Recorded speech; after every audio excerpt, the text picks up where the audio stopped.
বিশ্বকাপের টিকিট কিনতে যেখানে অনেক সময় $1000 পর্যন্ত খরচ করতে হয়, সেখানে নিউ ইয়র্ক সিটি যেন ফুটবল প্রেমীদের জন্য খুলে দিল স্বপ্নের দরজা।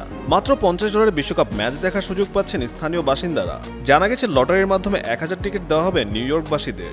এই বিশেষ অফারের আওতায় থাকছে 5টি গ্রুপ পর্বের ম্যাচ ও 2টি নকআউট পর্বের ম্যাচের টিকিট।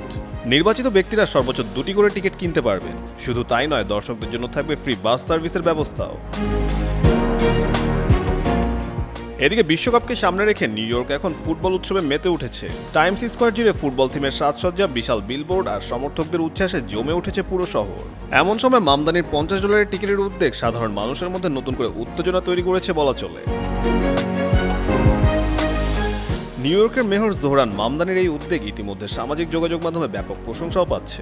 অনেকের মতে যেখানে বিশ্বকাপের টিকিট সাধারণ মানুষের নাগালের বাইরে চলে যাচ্ছে, সেখানে $50 এই ব্যবস্থা সত্যিই ব্যতিক্রমী। তবে একটা শর্ত আছে, টিকিট পাওয়া যাবে শুধুই লটারিতে। প্রতিদিন সর্বোচ্চ 50,000 আবেদন নেওয়া হবে। তাই এখন নিউ ইয়র্ক জুড়ে একটাই প্রশ্ন, কার ভাগ্যে জুটবে সেই কাঙ্ক্ষিত বিশ্বকাপের টিকিট।